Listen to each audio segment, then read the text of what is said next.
இன்றைய வசனம் தியானத்தின் தலைப்பு. நீர் வனாந்தரத்திலே அவர்களை கைவிடவில்லை. ஏமியா 9ஆம் அதிகாரம் 19ஆம் வசனம். நீர் உம்முடைய மிகுந்த மன உருக்கத்தின்படியே அவர்களை வனாந்தரத்திலே கைவிடவில்லை. பாலும் தேனும் ஓடுகின்ற வாக்குத்தத்தம் பண்ணப்பட்ட கானான் தேசத்திற்கு இஸ்ரவேல் ஜனங்களை அழைத்து செல்வதற்காக எகிப்தின் அடிமைத்தனத்திலிருந்து ஆண்டவர் அவர்களை புறப்பட பண்ணினார். 40 ஆண்டுகள் வரை அவர்கள் வனாந்தர வழியாக நடந்தார்கள். அந்த வனாந்தரமான பாதையிலும் ஆண்டவர் அவர்களை கைவிடவில்லை. நம்முடைய வாழ்க்கையிலும் நாம் பரம கானானை நோக்கி பயணிக்கும் போது வனாந்தரமான பாதைகளை நாம் சந்திக்க நேரிட்டாலும் ஆண்டவர் நம்மையும் கைவிட மாட்டார். எகிப்தின் அடிமைத்தனத்திலிருந்து புறப்பட்ட இஸ்ரவேல் ஜனங்கள் சிவந்த சமுத்திரம் 2ஆக பிரிந்ததினால் கால் நனையாமல் அங்கு நடந்தார்கள். ஆண்டவருடைய அதிசயத்தை கண்ட இஸ்ரவேல் ஜனங்கள் முதலில் சந்தித்த வனாந்தரம்தான் இந்த சூர் வனாந்தரம். இதை பற்றி யாத்ராகமம் 15ஆம் அதிகாரம் 22 முதல் 26 வசனங்கள் வரை நாம் வாசிக்கிறோம். இந்த வனாந்தர பாதையை பற்றி இந்த 5 வசனங்களில் மட்டும் கூறப்பட்டுள்ளது. ஏறக்குறைய ஒரு வாரத்திற்குள்ளாக இந்த பாதைகளை கடந்தார்கள் என்று ஆராய்ச்சியாளர்கள் கூறுகிறார்கள். அந்த சூர் வனாந்தரத்திலே அவர்கள் குடிப்பதற்கு அத்தியாவசிய தேவையான தண்ணீர் கிடைக்காமல் 3 நாட்கள் நடந்தார்கள். ஆனால் தண்ணீரை தேடி அலைந்த ஜனங்களுக்கு கிடைத்ததோ மிகவும் கசப்பான தண்ணீர். அதை அவர்களால் குடிக்க முடியவில்லை.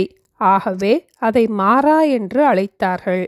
அவர்கள் கர்த்தரை நோக்கி கூப்பிட்ட போது அந்த கசப்பான தண்ணீரை மதுரமான தண்ணீராக மாற்றக்கூடிய மரத்தை கர்த்தர் அவர்களுக்கு காண்பித்தார். அவர்கள் கர்த்தருடைய வார்த்தைக்கு கீழ்ப்படிந்தார்கள்.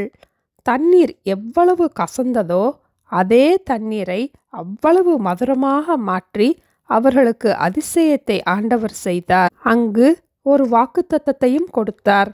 இதை 26ஆம் வசனத்தில் நாம் வாசிக்கலாம். நீ உன் தேவனாகிய கர்த்தரின் சத்தத்தை கவனமாய் கேட்டு அவர் பார்வைக்கு செம்மையானவைகளை செய்து அவர் கட்டளைகளுக்கு செவி கொடுத்து அவருடைய நியமங்கள் யாவையும் கைக்கொண்டால் நான் எகிப்தியருக்கு வரப்பண்ணின வியாதிகளில் ஒன்றையும் உனக்கு வரப்பண்ணேன். நானே உன் பரிகாரியாகிய கர்த்தர் என்றார். யெகோவா ரஃபா, நானே உன் பரிகாரி என்று ஆண்டவர் அவர்களை ஆசீர்வதித்தார். இஸ்ரவேல் ஜனங்களுடைய அத்தியாவசிய தேவையான தண்ணீரையும் ஆண்டவர் பூர்த்தி செய்தார். தாகம் தீர தண்ணீரை திருப்தியாக குடித்தார்கள்.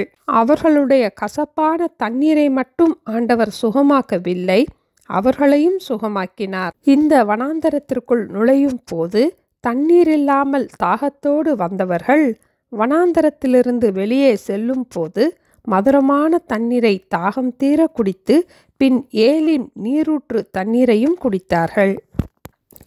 இதுபோல இன்றும் நம்முடைய வாழ்க்கையிலும் வனாந்தரமான பாதையை சந்திக்கும் போது நம்முடைய முக்கியமான தேவைக்காக நாம் தாகத்தோடு அலைந்து கொண்டிருக்கும் போது இன்னும் தாகம் கூடுகின்றது.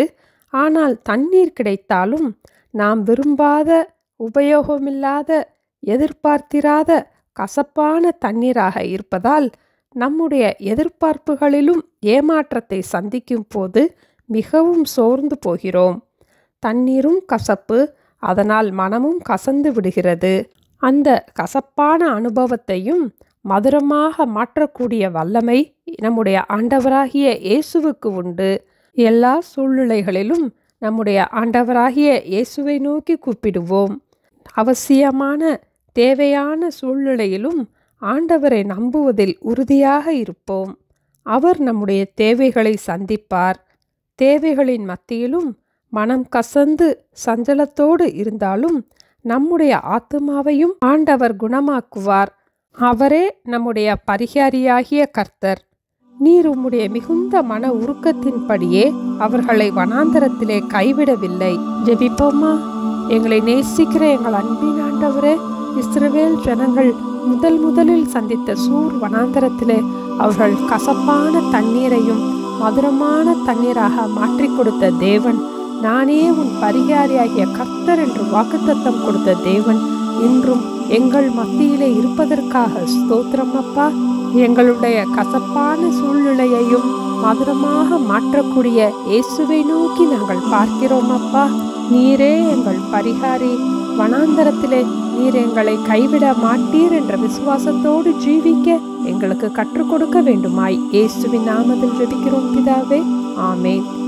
Thank you. Have a blessed day.